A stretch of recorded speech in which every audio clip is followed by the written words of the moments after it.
November 22nd, Troy City Council meeting. We're pleased to have you all with us this evening.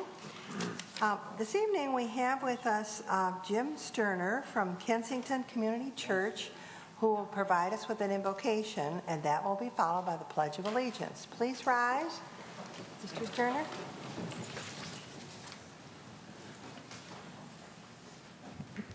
Let us pray. Father God, thank you for bringing all the people here tonight who have come here to serve. Thank you for bringing them here safely. We thank you for their desire to serve, their humble hearts.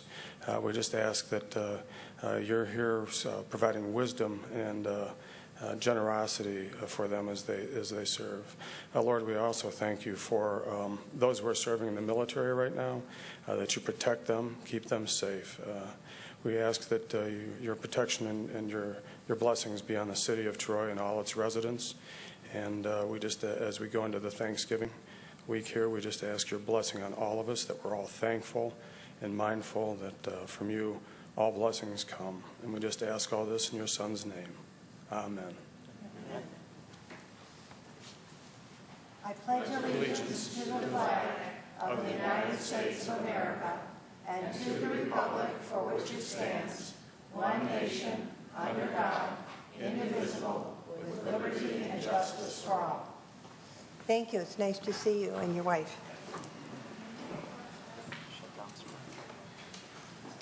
May we have the roll call, Mrs. Bartholomew? Mayor Schilling? Here. Councilmember Beltramini? Here. Fleming? Here. Howard? Here. Irwin? Here. McGinnis? Here. Slater? Here. Quorum present. This evening, there are no certificates of recognition or special presentations, nor carryover items or public hearings. So the first item on our schedule is public comment. Let me count to see how many there are. And we have 8 people that have signed up for public comment, so we'll hold with our 5-minute time schedule, which is our usual. The folks that are going to speak, I have Susan Martin as our first speaker. So Susan, would you like to come forward? Good evening. Good evening. I come to you as a nearly lifelong resident of Troy and a product of Troy schools. Over 40 years ago, my parents chose Troy because they believed in the quality of life the city has been providing to its citizens with its stellar services, amenities, and educational excellence. It was here in Troy where I met my crosstown rival Red Hawk husband when we both worked at Pages at the library, and we watched the building expand from what is currently just the children's department to the dynamic facility that it is now. We marveled at the dedication of the Friends of the Troy Public Library and their efforts to help build the collection. In 1991, my husband proposed to me there at the library, solidifying forever what a great place that building is for us. As parents, we chose Troy as the city in which to raise our children because neither of us could imagine a better place to live, due in large part to facilities like our library. We knew that our girls could count on the same opportunities for growth and enrichment that we had had. I had to laugh when Janice Daniels of Troy Citizens United and the Troy Tea Party came before you and said that as a realtor, no one had ever asked her about a library before wanting to see houses. I contend that's because that anyone who chooses Troy already knows what a great library Troy has and what are the great services it provides to its residents. And that is due in large part to the voters of Troy who have historically supported the necessary tax increases that preserve our way of life. So it's an utter amazement and crushing disappointment that I come to you today. As a fervent supporter of Proposal 1, I can hardly believe that the residents voted it down, and I think it's in part because we experienced something that I've not seen before in those 40 years, whether in a weak economy or a strong one. Forces sought to work against honesty and sincerity and instead chose to push their own agenda. Political operatives like the TCU and the council's own Mr. Howard worked hard to defeat Proposal 1 by spewing forth inaccurate and misleading claims. By pushing his useless petition, Mr. Kempen, his petition from the Friends of the TPL with no new taxes, Mr. Kempen sullied the good name of the real Friends of the Troy Public Library, confusing people who sincerely thought that the two groups were one and the same. By refusing to correct that misconception, Mr. Kempen betrayed the trust of his fellow citizens. And Mr. Hawrylak, in the weeks leading up to the vote, you sent out that letter that was full of misrepresented budget items and numbers and information regarding the future of the library as though it were truth. These items could easily have been found out to be false and accurate by anyone with a computer and 5 minutes to look them up. And I have to wonder, if you're doing that with something that's so easily corrected, how else are we being manipulated by you? You say there's a way to save the library with no new taxes, yet immediately after Proposal 1 was defeated, you thought and offered perhaps a millage might be the way to go. When Councilman Slater asked you point blank to share your plan, you sputtered and backpedaled, and that's because there isn't a plan to save the library as we know it that was any better than what Proposal 1 had offered. I had planned to ask you again, Mr. Hawrylak, what your plan really is, but I think we know the answer. Your plan was to advance your political career in Troy at any cost, even if it means closing a library that has taken years to build up, was built up by dedicated and honest residents of Troy who wanted to simply take it out of the hands of the city budget to save it from future shenanigans. With that truth exposed, we can now work toward a new plan, and that is to keep people who mislead the citizens of Troy out of our city government. Thank you. I have Susan. Are you Susan S? Because it's on here twice. Okay, thank you. Then next we'll have Nancy Gross.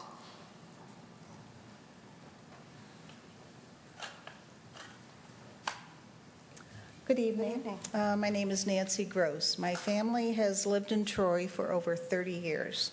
During this time, Troy has always had a library. I cannot imagine Troy without a library. In relation to this, I would like to make some comments and to ask some questions of Mr. Zerlag and the council members. I hope the answers to these questions will help me understand how the possibility of a Troy without a library came to be. First of all, Mr. Zerlag, I listened with much interest to your comments on the budget during the council meeting. You need to address the chair, and any answers to questions we will provide after. But yes, go ahead. I understand that. I'm just talking to him, so I have to address you. Very good. I'll do that. I'll start over. I listened with much interest to your comments on the budget during the council meeting of November 6th. It gave me a much greater understanding of the accounting gymnastics that you have to perform in order to try and keep Troy fiscally sound.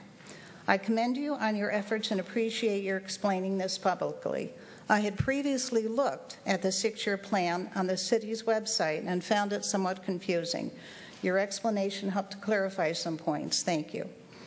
The question I would like to ask you is, when the millage increase was defeated in February, was there ever another option or budget proposal for the library being open part-time?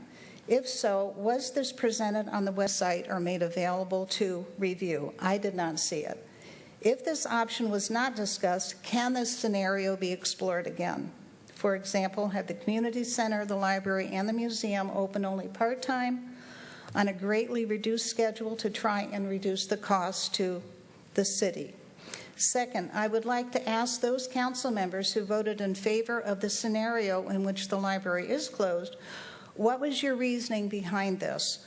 I was not at the budget meeting or other meetings where this was discussed, so I have no insight into what circumstances made this option the one that you chose. I would really appreciate your sharing your thoughts with me. Thirdly, I would like to ask Mr. Hawrylak a question. I listened several times, thanks to the website, to your response to Mr. Slater's question concerning your plans for the library.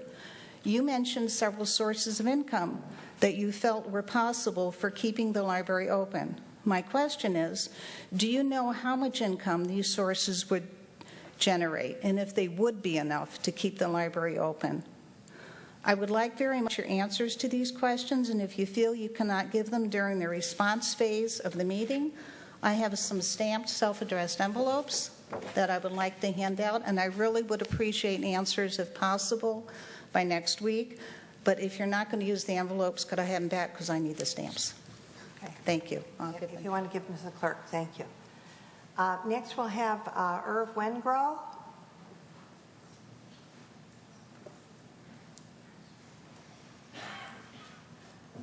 Good evening, Mr. Weinberg. Good evening, all. If I had my druthers, I'd be watching Monday Night Football tonight, but the issue is too important for that tonight. When the possible library closing first caught my attention, I, like a lot of my friends, all said, "Oh, don't worry, they'll never close the library." But I'm not a gambler on something that important, so I did my own research and got information from folks on both sides, and for that I'm grateful. On the declaratory action, I do advocate that Council proceeds with that, since all they are allowed to do on administrative issues that require spending money, be it the library, police department, or street cleaning, is to accept citizen input as advisory. They cannot be dictated to by lobbyists or even city departments. Specific to the library, how can they accept this petition now without yet knowing if and how the money will be there? But now this petition requires them to make even more cuts to fund some type of library services. So even if they found some unencumbered money, they are still obligated to give priority to restoring essential services that were cut in the 3-year budget. So it is now clear to me that the petition will have the opposite effect of its intent because of its language and the delays it causes in finding a meaningful and needed solution. So why is a new solution needed? The answer is simple to me. This petition does absolutely nothing to keep our library open in any manner remotely close to what it is today. The wording is vague and ambiguous. The petition says quality library services without defining the words quality or service, which leaves it up to council. It says a public library, which is not necessarily the current one, or a building at all. It does not specify funding or minimum staffing or qualification of staff, and it does not even mention meeting state standards other than the 55 hours, which is just one of 8 major requirements to maintain state aid. And there's nothing in the petition that says the use of the library has to be free. We hope the ICMA report finds money. We hope council reopens the budget, and if they do, we hope they can use the money for the library, and we hope that it'll be enough. That's like betting the title to your house at a casino. All the petition does is keep it under the control of the city and have something open 55 hours. So the biggest flaw to me is keeping the city in charge. I know a lot of people wanted that, but let me explain why I disagree. This may sound silly, but all council may be able to give us is a couple of rooms in the city complex, open to 55 hours, and staffed by clerical personnel. I say that because we all know the situation is going to get worse for the next several years. So those rooms or something similar may be the only library they may be able to provide us and maintain their primary obligation with essential services and be in compliance with the new ordinance. I'm not sure if this is what Mr. Fleming was alluding to when he mentioned that, quote, it won't be the library of the past, but a pared-down library, end quote. So I guess I have to respectfully challenge him to share with us specifically what that pared-down library really means in terms of facility, staff, hours, and accreditation. To Mr. Howrelak, who mentioned the possibility of 5 mills, I ask, how can that be enough, even for minimal services, much less giving us back Saturday? Since we all know taxable values are going to come down for the next several years, meaning that the 5 mills today may be an insufficient 4 mills or less in a year or two. So as I see the situation, the only way we're going to keep the library open as close to what it is today, if council is unwilling or unable to properly fund it, is to legally take control of the library out of the council's hands, as was the intent in Proposal 1. Additionally, if this proposal has to go to the election, which may occur after the library is already closed, we have to realize it may lose at that election. So the sooner we can come to grips with all this, the better the chance we can come up with a reasonable solution before the doors close for the sake of our kids, our grandkids, and all our students. Thank you. Thank you. Our next speaker is Richard Peters.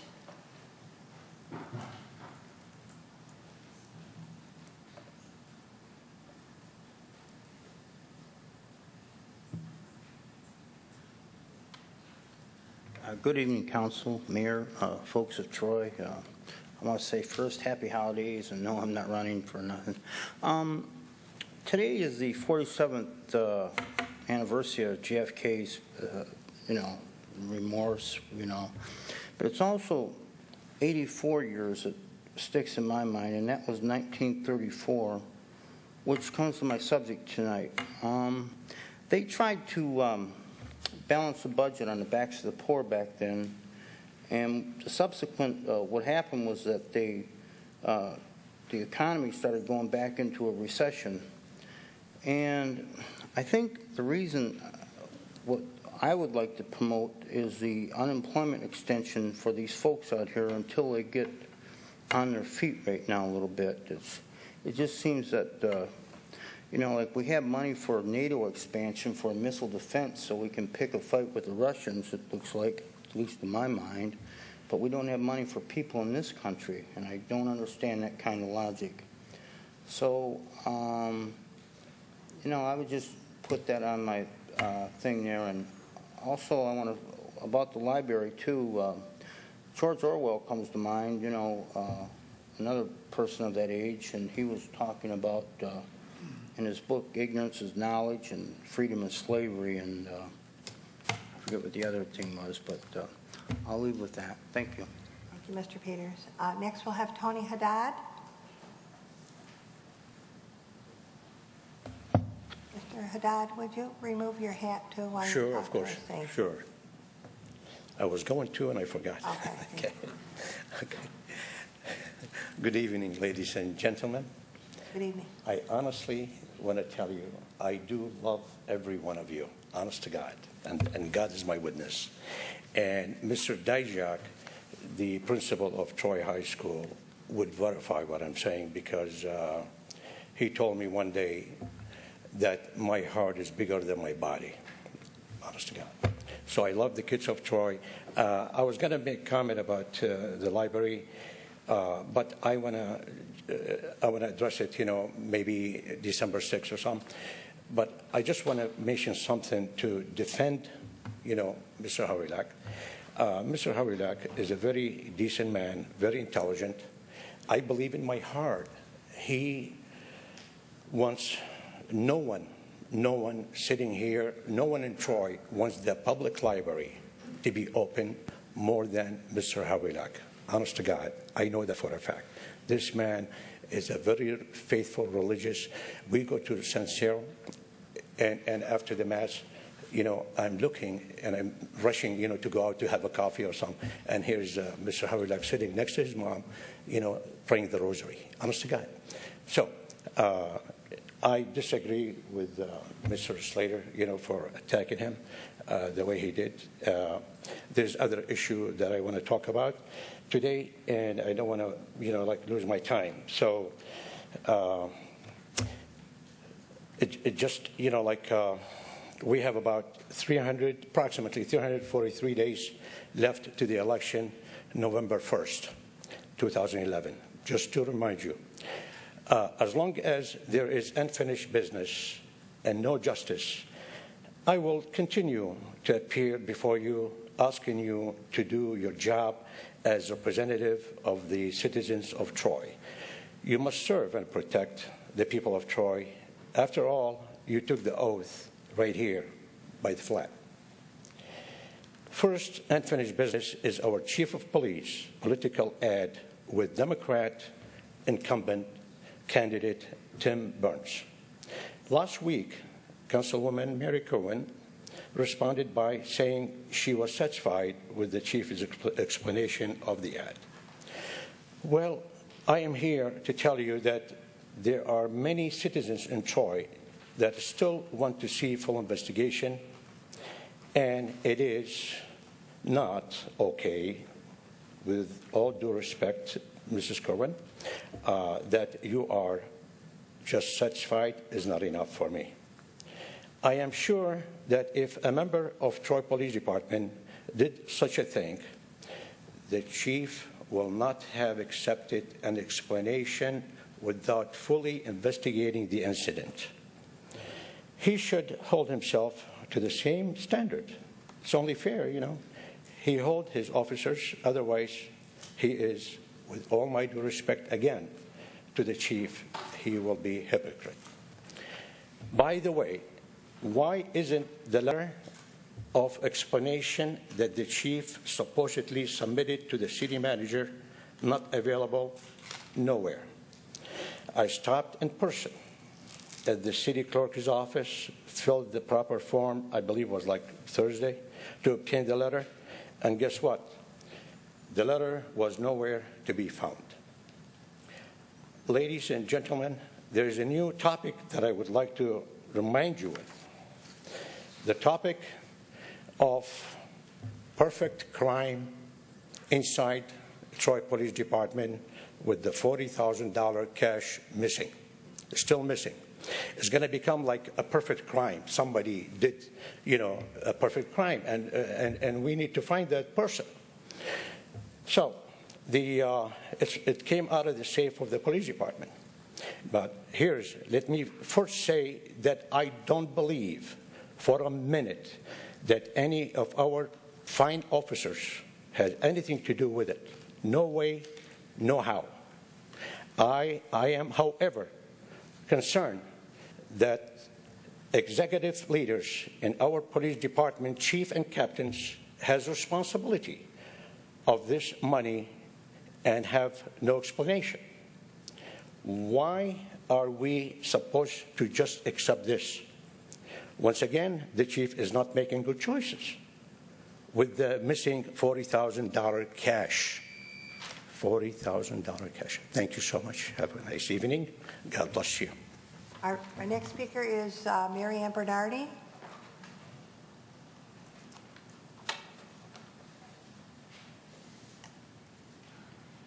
Good evening. Good evening, Mayor and Council. Mayor, I have watched you chair City Council meetings for close to 6 years now. In that time, you have consistently enforced a council procedure that requires public speakers to address the chair with their remarks. We saw that tonight, again. If a public speaker tries to address the public or a member of city administration or another member of council or anyone else, you interrupt them and you instruct them to direct their comments to the chair. You did that with the second speaker when she attempted to speak to Mr. Zerlag.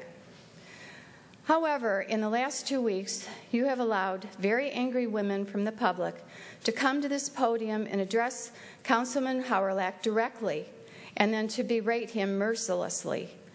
We saw that happen tonight again with the first speaker. There's someone in the audience ready to do it again, I'm sure.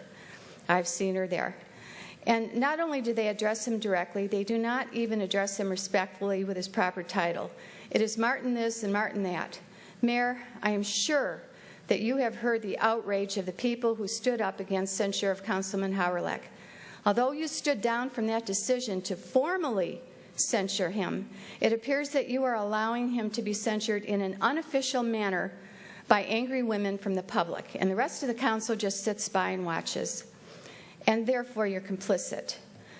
It is as if these women are holding Councilman Hawrylak personally responsible for 670 votes by which their proposal lost. First of all, have they found 670 voters who have acknowledged that they voted against the proposal solely because of Councilman Hawrylak's letter? It is a slap in the face to the public to assume that they are so easily led. The public is smart enough to have become aware of both sides of the argument before they voted. To assert otherwise is insulting to all of us who voted. In American elections, some attain their goals while others are disappointed. Yes, there is grief and anger when one has worked very hard for something they did not attain. However, it is the American way to transcend these negative emotions and move on to find solutions. That is not happening in Troy today. Instead of moving on, we are doing nothing more than engaging in the politics of personal destruction. This accomplishes nothing. It will not save our library. Instead, it damages us all. There has been a supposition that there is only one way to save our library. Nothing is ever that simplistic. It is not too difficult to understand your reluctance to exploring other ways. Some members of council have been telling us for months that there is only one way to solve this library and save it. Therefore, if a different but workable solution were to be found, they would have to admit that they were wrong, and they are not about to do that. These members of council have demonstrated an unwillingness to sit down to look for alternatives. In my opinion, they are holding the library captive to their own single-minded view and to their interest in preserving their public image. One just has to wonder about the character of anyone who allows themselves to accuse other people of lying. It is shameful that even council members have descended to that level. There is no absolute truth in the library issue. There is not one simplistic answer. There are many nuances and varied perceptions, as well as many unexplored questions. The accusation of lying says more about the accuser than it does about the target of the accusations. It is a divisive tactic and one that will ultimately prevent us from making progress on important issues. It is time to put divisiveness behind us and to work together on solutions. But will we? That is the question, because there are those who would rather feed on hate. Thank you. Our next speaker is Tom Krant. Good evening. Good evening, Mayor and Council. The last election, obviously, on the Proposal 1 was a very close election. There were 15,065 votes yes, with 48.9%, and 15,742 voting no, which was 51%. Very close, 1% difference. Voters, when they go to the vote, before they vote, they look for reliable sources, obviously, to vote. They don't want to just check a box, yes or no. And they want to find sources they can trust. Some may have relied on Martin Hawrelak's, or Councilman Hawrelak's letter that he sent out just days before the election. And I'm not here to attack Councilman Hawrelak. All I want to do is have him stand by his words and justify them. After reading his letter, did some of the voters, I should say, think we could fund our award-winning library without a small millage increase? Maybe. Was it enough to move 1% of the voters to vote no? I don't know. Maybe.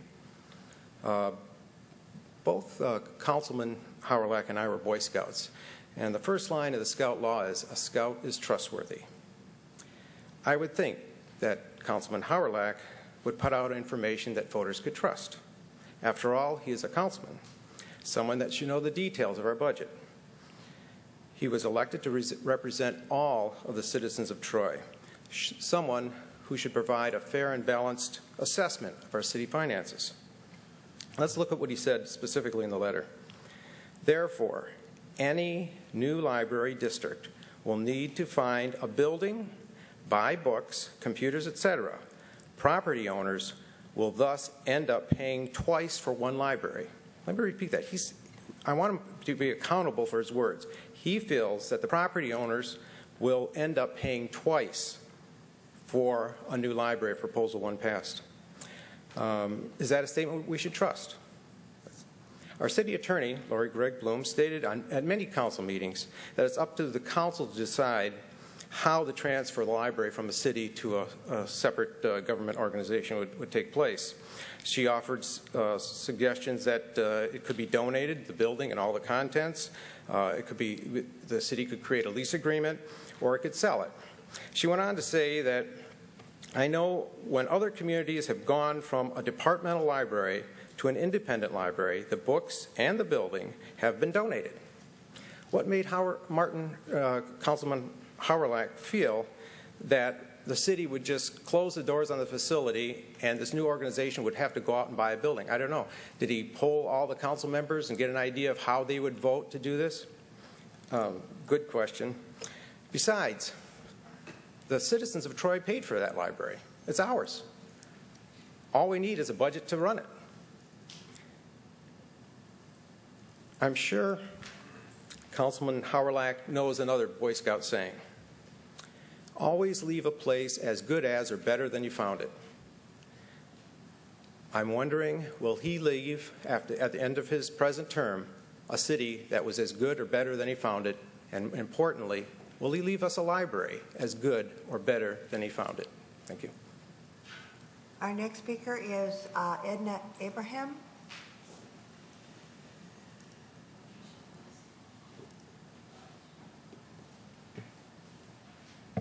Good evening, Madam Mayor. Good evening, Council men and women. I want to start off with something a little bit more lighthearted today. I was reading in the newspaper last week about a young boy in Detroit who sent in a drawing for consideration for the Thanksgiving Day Parade float, and his idea won. And what his drawing is his dream neighborhood.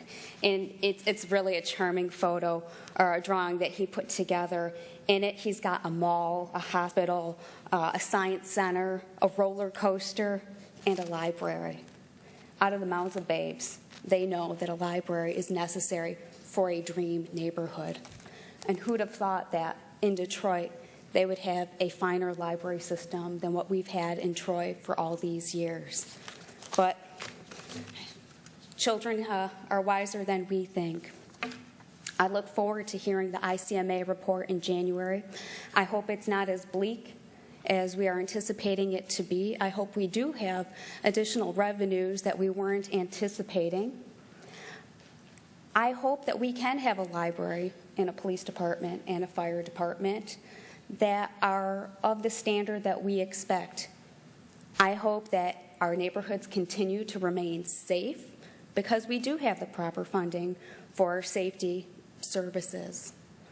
I hope that we can restore the dignity to the city of Troy. Right now, we're a laughing stock. How can the city of Troy let their library go? I hope we can bring back the civility that has been sorely missing. I hope we can bring back the honesty, the truthfulness, the openness, because frankly, time is running out. The ICMA report comes out in January. I believe if I read the agenda packet correctly, the library is scheduled to close to the public on April 30th. That's not that far away, guys. We have very limited time between when the ICMA report comes out and when we can do something to keep the library open. I also understand from my reading the agenda packet that there are plans to preserve the collection for the indefinite future. Well, I hope that we can get the library open before it even closes, but it's up to all of us, to do it the right way and to do it without the rancor that I've seen in this past 9 months, because frankly, the city of Troy right now is really just the laughing stock. Thank you very much. Our next speaker is Sharon McDonald.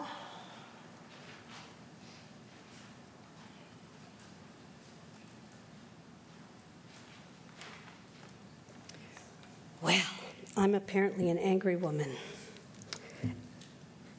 Perhaps the angry woman from the TCU would grant me, a stay-at-home mother with children in Troy schools, the same freedom of speech that she argues Mr. Howlett deserves.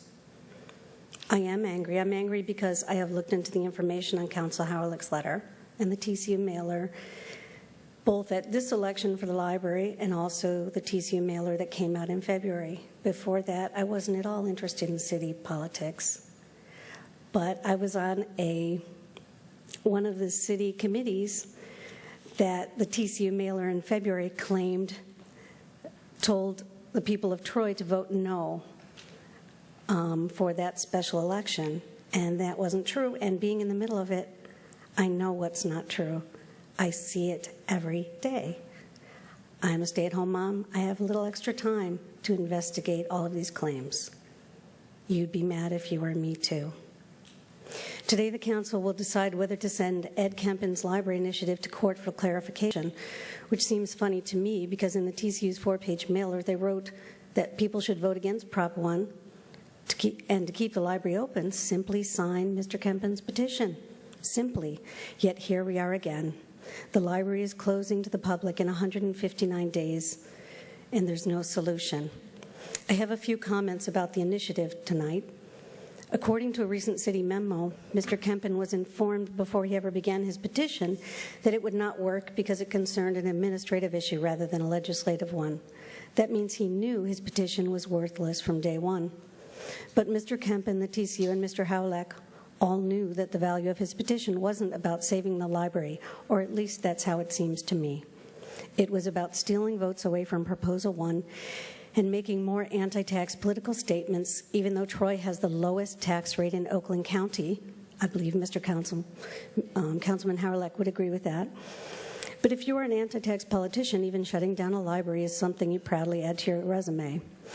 How do we know Kempen's initiative was just a political tactic to kill Proposal 1? Well, number one, why proceed with the petition when they knew it wouldn't work? Number two, why did they use the completely fraudulent the Friends of the Library with no new taxes? It's very cute. They used the Friends' good name to help kill Library Saving Proposal 1, just like the 3 fake library petitions. Hundreds of people signed Kempen's petition thinking it was something else. They were lied to. And I have to use the word lie. People are being too nice in Troy. We're letting people lie our way to getting all of our amenities taken away. Yeah, I'm as serious as a heart attack. Call me angry, I am. Number 3, read the thing. While Proposal 1 was thoroughly researched and would indeed have saved the library, Kempen's petition was basically a hoax. It was one long sentence and said Troy must provide a library. I asked a man gathering signatures why the petition didn't offer to save our library or the Troy library. He said, it doesn't matter. The people will know what it means. I said, isn't this supposed to be a legally binding sentence? Shouldn't it say exactly what it means? He had no answer and walked away. Number 4, the Kempen Initiative is an unfunded mandate which either forces blind cuts in public safety or forces a $90,000 special election. From one side of their mouths, the TCU wants to save Troy money. From the other side, they keep costing us more. So I hope the council will vote to send this cynical, unworthy Kempen Library Initiative to a court, which will surely see it for what it is, a piece of political manipulation. And then maybe everybody can come up with a real solution to save the library, because guess what? The library can't open its doors for under $2 million, and the city doesn't have it. So what's the plan? Is that such a rude question to ask of someone who said he had a plan to save it? I just wish the people of Troy would pay attention and realize this constant drama over taxes, Hooters, the National Day of Prayer. The library is all the work of the TCU, who seem to adore creating trouble, playing paranoid political games, and changing our city charter beyond recognition. Troy Citizens United is destroying Troy, and we need to stop them and the city council members who do their bidding now. Thank you. Our next speaker is William Cowger.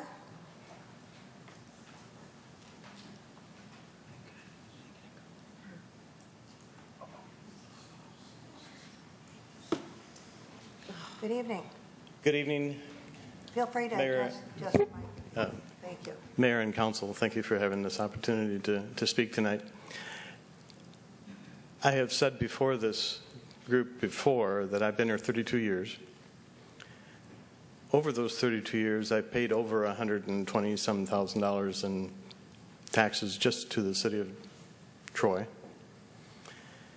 And for that, and by the way, in all of those, well, in all but 2 of those 32 years, that was the lowest tax rate of any full-service city in the county.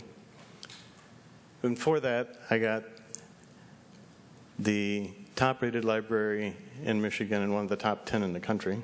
I got the safest city in Michigan. I got the streets that got cleaned the quickest and were the safest as a result. I got the best Parks and Rec program in Southeast Michigan. I got overall the best fleet maintenance program. You name it, every department in this city was managed to excellence for the lowest tax rate in Oakland County.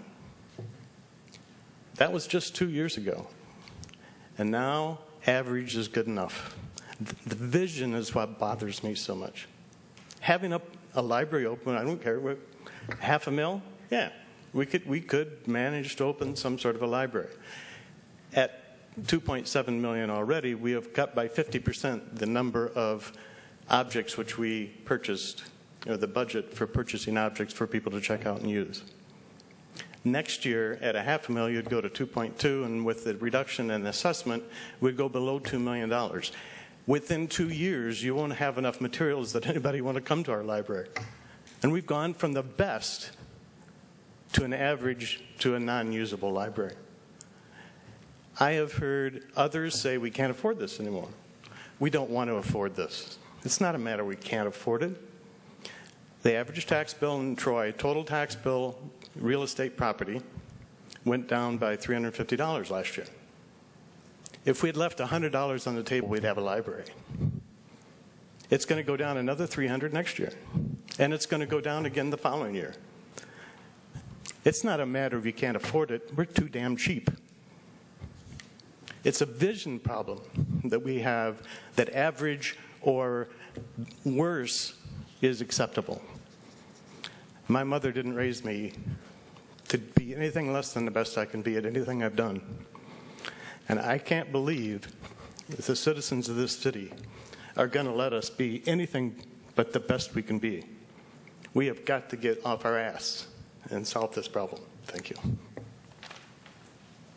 That concludes those that signed up to speak. So we'll go to response to public comment.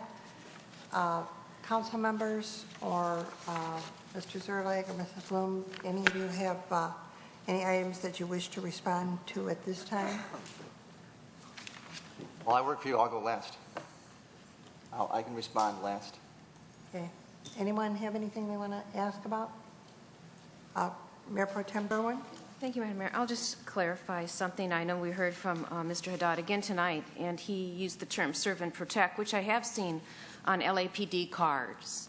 That's the police logo, to serve and protect. But I know that when we stand and take the oath of office around the flag or at the table, that we swear that we will support the Constitution of the United States, the Constitution of the State of Michigan, all the laws, and the Charter.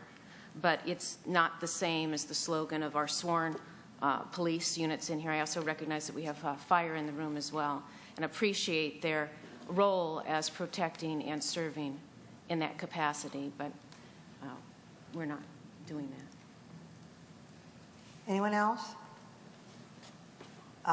Councilman Fleming? Yes, Mayor. Also referring to something Mr. Haddad said, he indicated he was looking for the letter that the chief wrote to Mr. Burns, and Mr. Haddad made a statement that I think he said he did not believe that letter exists. It couldn't be found. I believe it exists. I believe it can be found, and I think we need to dispel that by giving that letter to the council, and if Mr. Haddad wants to see it, that's fine too. I know we got up and we said that letter exists, and I believe that letter exists. So I'd like to see that. Anyone else? Mr. Zerlag? Thank you. I'm going to respond to Mrs. Gross. And if I don't respond adequately, we can't engage in a dialogue. If you call my office, I'll be happy to meet with you in person. But essentially, this goes back about a year and a half.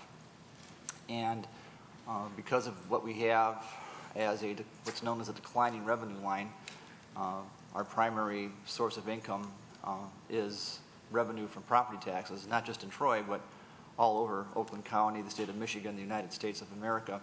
Property values are declining, and so the way that cities operate has to change.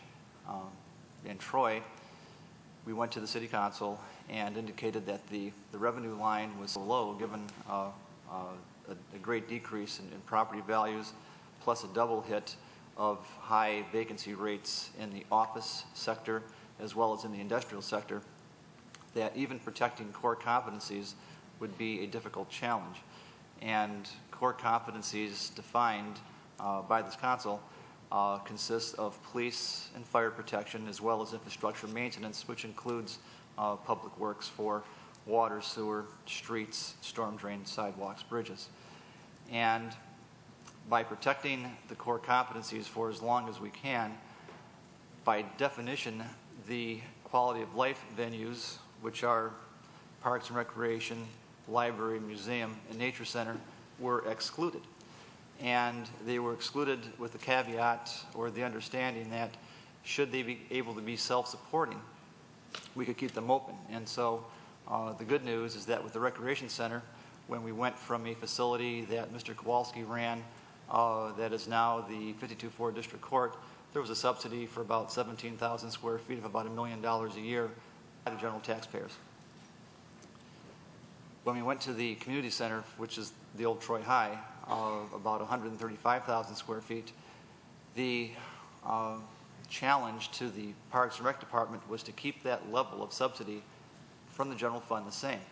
And over the years, they were given about $1 million to operate and never used it.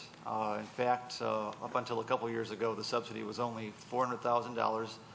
This year, we budgeted $100,000 subsidy, and thanks to the good work of Carol and John and some other individuals, they found a way to assure that the revenues that come in will pay for the expenses of the community center, not including debt service, not the bond payment, but they'll cover general operations. And as a result, we modified our 3-year budget last meeting to reflect that fact. The museum has a budget of about $400,000, and Lorraine Campbell is working diligently to try to find a way to keep that open along with the Historical Society. The Nature Center, there's a proposal from some dedicated individuals, Mr. Reagan and Mr. and Mrs. Kowalski among them, they've already formed a 501c3, and they're asking for $20,000, pardon my voice, of seed money to keep that going, and they'll present their plan. The library is a different story.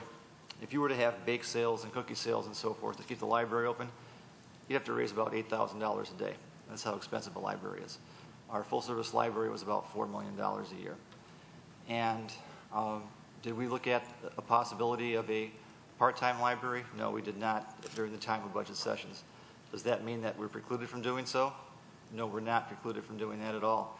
In fact, the council passed a resolution indicating that within, I think it's a week after the ICMA proposal comes in, they want to take a look at the budget again to see if there's any monies for a library. I'm sure it wouldn't be a full-time library, but they're going to take a look at that as well. We're also looking at employee concessions, and concessions from employees that belong to a labor group, and we have 6 labor unions in Troy, is something I cannot just snap my fingers and say, okay, by this date we're going to have a contract and ink a deal. It's a two-way process, and we do have good labor relations with all of our unions, as is evidenced by a agenda item tonight where we have a request for a 3-year agreement with the Fire Service Staff Officers Association. That is a concessionary agreement. I'm sure other contracts will follow suit as a result of getting this one in. But quick summary, even eliminating the quality of life venues, the revenue line is cut so steep that the police department would be going to 1978 coverage levels for patrol if we don't find an alternative revenue source. Again, we're hoping we don't have to go that way. We're still looking at ways of finding new revenue streams. And if I didn't answer your question adequately, you can feel free to call me. One other point I'd like to mention to piggyback on what Mr. Zerlag has said is that that was based on the revenue stream that we saw coming in when we made our decisions regarding the budget.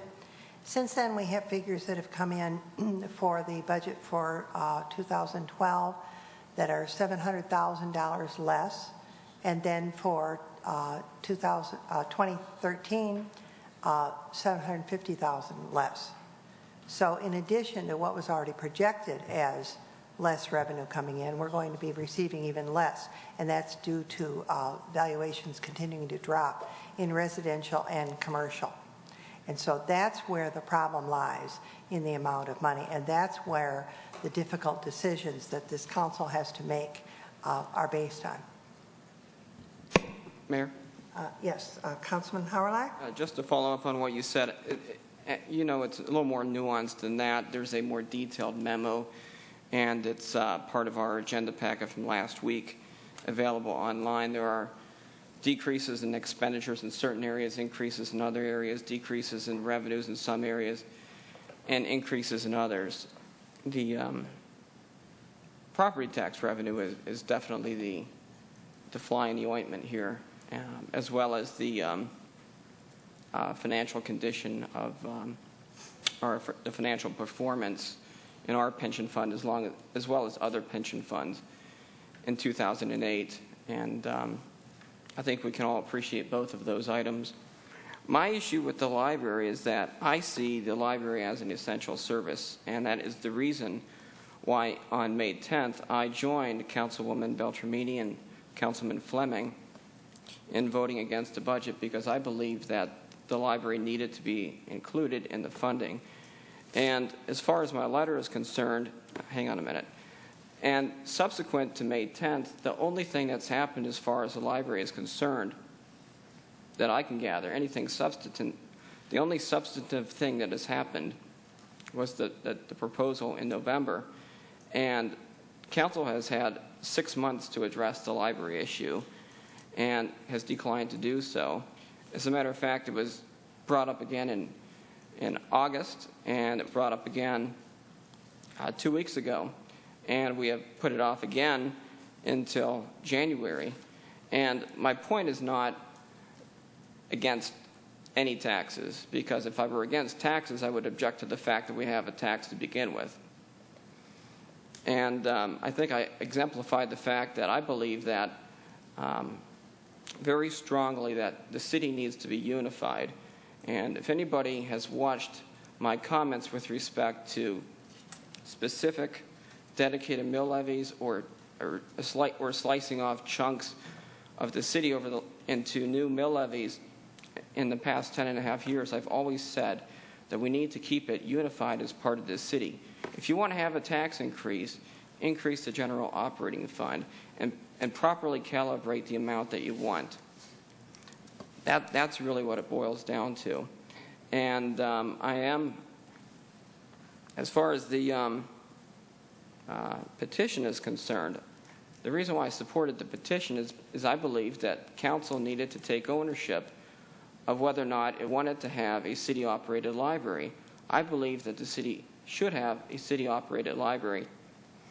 And this ties into the May budget discussion, because we had the opportunity to incorporate a library into a multi-year plan, and we did not, we as the body city council deemed the library a non-essential service and did not allow for funding after June 30th of 2011. I would like to see that changed, and if there's a majority of council or the community that wants to change that, then I think that would be in our best interest to include the library in our multi-year funding. As far as the petition is concerned, though, I really do believe that it is incumbent upon council to commit to having a library and to not, regardless of sending it to court or what have you. I do want to see council take action as far as that's concerned.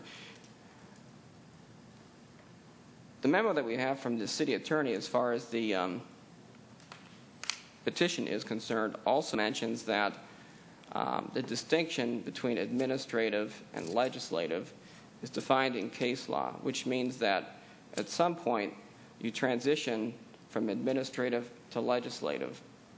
And the court will provide us some guidance as far as that is concerned.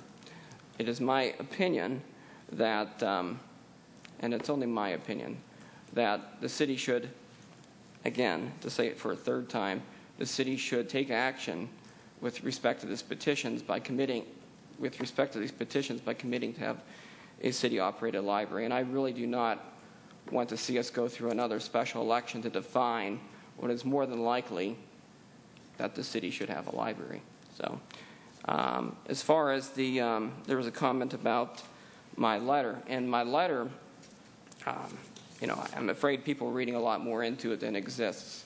I was simply trying to reiterate the ballot proposals and to take a position on it.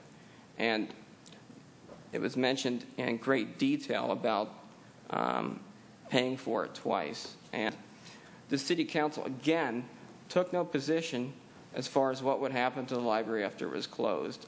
I think it would have been a very good endeavor to at least have the discussions about how the city wanted to transfer the library if they so wanted to do so. But again, there was no position taken. Public Act 164 of 1877 does not provide for an automatic transfer of a library. And therefore, the only thing it provided for was the mill levy that was set in the election as the limit that the Independent Library Board could operate under, and the existence of the library board and other more basic items. It didn't actually say how the library board would end up with a library.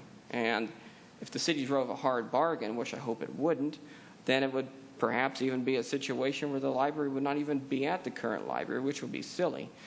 But this is reading way more than what I actually had in the letter. The letter simply said that the city had possession of the library, you're creating an independent library board, and that's it.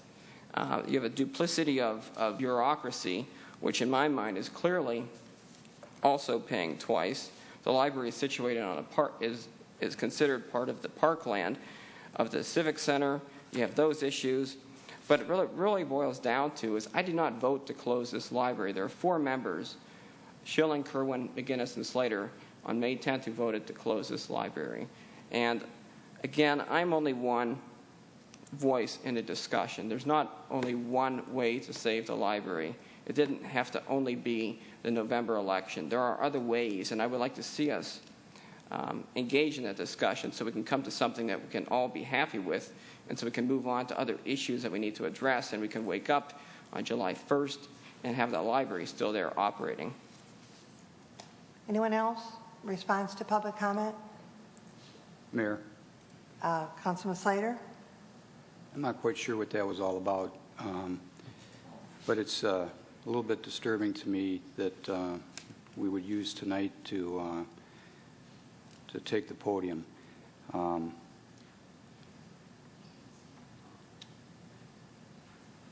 There are some things that troubled me that I said I would discuss with Councilman Hawryluk. I'm gonna still do that, but I'm going to reserve my comments after that meeting. Thanks. Mr. Zerlag? Thank you. I forgot to mention Mr. Haddad's statement about coming to City Hall and looking for a letter that Chief Mayor had written to former Commissioner Tim Burns. Mr. Haddad had made a FOIA request, which is the appropriate thing to do for matters like that, from the City Clerk's office. The City Clerk has 5 days to respond. And also, for the benefit of council and the audience, you can tell me, I'm your employee, and you can say, you know what, John, I don't like your tie, you're fired. But I'm not sure if you can tell me to investigate one of my employees, and I already have investigated this matter and closed my file on the issue. Thank you. Anyone else? Mayor? Councilman Hawryluk? Just to respond, the point is not to take the podium. The point is that these issues keep coming up. My letter keeps being brought up. Accusations keep being made. And similar to how management responds, as they keep coming up, there needs to be some response. Do you want me to send another letter out? Do you want me to respond now? Do you want me to call up every person? It doesn't matter. How would you like me to respond, and I'll do it. Mayor Pro Tem Kerwin asked for the floor. Thank you, Madam Mayor.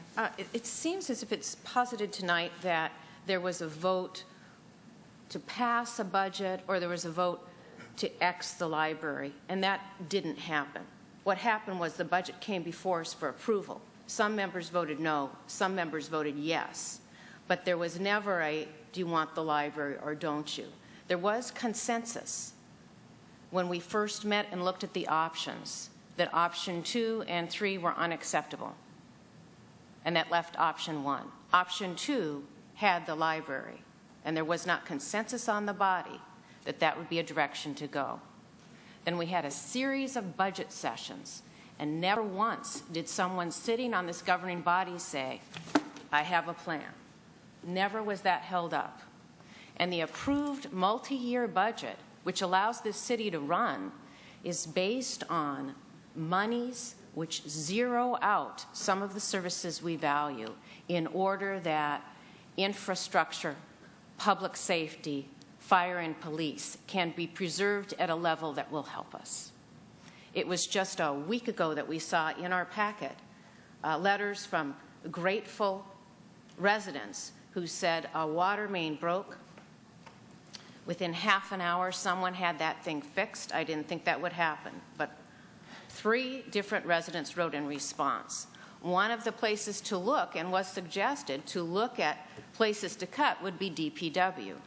But I dare say someone who has water flooding in front of their house wants that fixed as a priority more than the ability to rent a top-selling book at the Troy Public Library. There are priorities, and public safety took the priority at that time. So for my colleagues who are looking at going forward, the multi-year budget is there. It's not only finding the $12 million going forward, which can be found there if you can, bring it forward. Show us where those cuts might be found. But also, if you're going to pull the money from one place, then you're going to have to supplement it with something. And it's that supplement that we just don't have the ability to do. We no longer have the ability to raise our operational millage. All of this was brought before us in a white paper by our former manager 3 years ago. And he said, look at the sustainability of the city. Action needs to be taken. And the council did not have a majority to take action at that time. There was a greater commitment to promises and slogans written on campaign signs than to support the structure at the level that Mr. Cowger spoke of, which was a commitment to excellence. The desire to return to pride and dignity that we heard tonight is something that hurts. At this time, we don't have the structure to support that, and that's most unfortunate. Madam Mayor? Councilwoman Beltramini. I feel like some of us have to defend ourselves, and I am sorry that it has come to that. We should not have to be sitting up here doing that. There were folks who believed that there was another way to balance the budget and offered those suggestions and were told that they could not be considered because council was going to go forward with option 1. That was the preferred method. So please do not say that others did not have ideas and others did not suggest them. And even at the budget study session, I said, you understand that you can also balance a budget by taking shared cuts and other methods, and council rejected that idea. So please do not say that no one ever had another idea. This was the idea that council decided on. This is why I went out and campaigned for proposal 1 actively. But it is the budget. It is the budget that was voted on, and you are exactly right. Pursuant to option 1, it included closing the library. There are those of us who did not believe that that was in the best interest of the city and voted against the entire budget for a number of reasons. But do not say that there was not another idea. Madam Mayor. Mayor Pro Tem Kerwin. An idea is different than a plan. I recall very well the suggestion that when someone is cutting back, someone, instead of going to a fine restaurant, might choose a fast food restaurant. And we are way beyond finding restaurants here in Troy. We are way beyond that when we look at the budget. We're at the point where, are you going to pay the mortgage or are you going to use it at a fast food restaurant? And that was the idea that was suggested at the table. We're talking, and that's something that's come forward from other council members, is what is the plan? There was a written plan. Excuse me. Excuse me. I'm sorry. I'm not going to take this anymore. Ladies and gentlemen, I'm going to take a 5-minute recess. We'll return to the table. I've not seen that.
Ladies and gentlemen, we're back in session.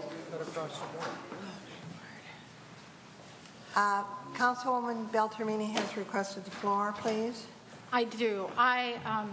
One should never interrupt in private, let alone in public, and I do want to apologize to Councilwoman Kerwin, Mayor Pro Tem, for interrupting her. My temper got the better of me. I'm sorry. I had a request from a member of the audience to explain why I have my dark glasses on, and I really just wanted to say that I was being a movie star tonight and I was above all this. But my real reason is that I had some eye surgery, and my eyes are light sensitive, and so I do need to wear the dark glasses, but I think the first story is much better. Are there any more council responses to public comment? If not, then we'll go to the regular business, and that is the first item is I-4, which is the Troy Nature Society startup seed money request, and this is our first request for this, and so this item is before us. If we could have a resolution, then we can have a discussion. Madam Mayor. Councilwoman Beltramini. Whereas a group of citizens has formed a Michigan nonprofit tax exempt instead of accept corporation for the purpose of assuming operational control of the Lloyd A. Stage Nature Center on July 1st, 2011. Whereas the Troy City Council is supportive of efforts to maintain quality of life venues. And whereas the Troy City Council has committed funds for the purpose of supporting these efforts, therefore be it resolved that the Troy City Council hereby approves the request from the Troy Nature Society for payment of $20,000 for the purpose of facilitating startup operations for assuming operational control of the Lloyd A. Stage Nature Center. Support. Moved by Councilwoman Beltramini, seconded by Councilman Fleming, that we approve the resolution as corrected and read. Discussion of the motion. Madam Mayor. Councilwoman Beltramini. I was pleased to see this, and I also have checked with management, and I think I'm not speaking out of turn. John Zerlag did say that it got on the agenda because he thinks it's a good idea. Otherwise, it wouldn't have come to us, which was what we decided to do, was rather than us decide under which parameters this money would be used, we left it in the hands of management, knowing that they would be forwarded appropriately. And I actually followed up with the manager's office in September to make sure that we were all still on the same page, and that's what they told me. When I wrote the memo to get this money into the budget, it was about saving quality of life venues. It was about differences in deliveries of service. It was about getting the public involved in making things happen in our community. It was about helping those departments or functions that didn't get the benefit of analysis to sustain themselves. And I am thrilled that a group of citizens has come forward and wants to work with each other in the Parks and Rec Department and management to maintain some degree of programming at the Nature Center.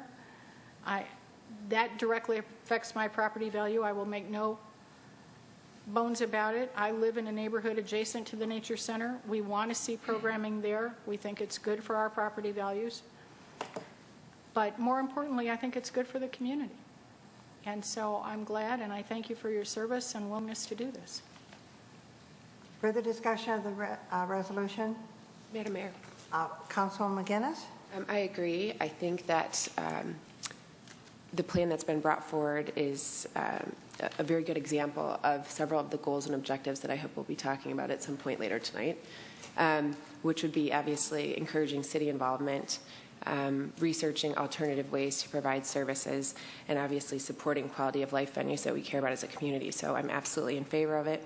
I think it carefully depicts what we discussed back in March in terms of how we want to see these plans brought forward, and the care and the dedication and the skill that is put into providing something that's very comprehensive and that I have a lot of faith in. So I'm very happy to see it. We didn't have any additional feedback that was included along with the information from Mr. Reagan, but I understand that there is a recommendation from city staff, and I know that city staff has been working tirelessly or in conjunction with the tireless efforts of Mr. Reagan's group. So I wanted to see if there was some recommendation or feedback that we could get from Parks and Rec or city management so that we can have that as we're moving forward with our vote. Mr. Zerline? Thank you. As Mrs. Beltramini indicated, as manager, I'm in favor of a program like this for seed money. And I also know that John Lamorato and Carol Anderson have worked with Mr. Reagan and Mr. Kowalski and the rest of the group. I'm sure they can speak to this matter further if you so like, but this issue does have our support. I had a couple of questions. First of all, on the amount of money that is requested was based upon the budget that they submitted. We had those two items in our packet. And I was wondering, is that money that is, because it's seed money, is that intended if they're able to raise enough money that that money would be then returned to the city, or is that money just stay with them? That's question number one. The second question that I had, and this was one of the several of the concerns that I raised when Councilwoman Beltramini first proposed the idea, and that is what would be the parameters for a group coming forward. Must they be a 501c3?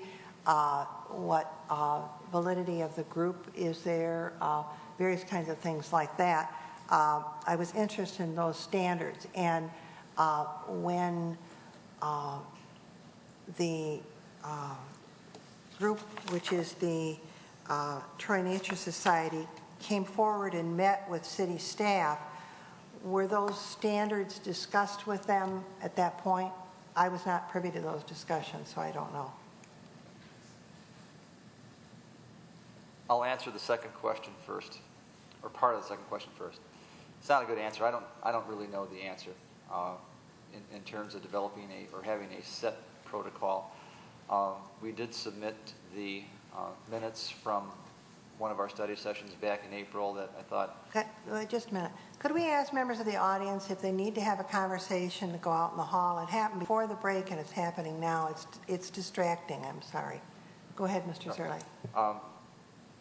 We do have minutes that were included as a supplement to this agenda, and while protocols per se are not indicated, my understanding was that a request would come to or through the manager's office, and we would work with the applicable groups and make a recommendation there too for final determination by the city council. And that's what we've done thus far, but as far as having any written parameters like being a 501c3, I'm not aware of any conversations like that. Perhaps John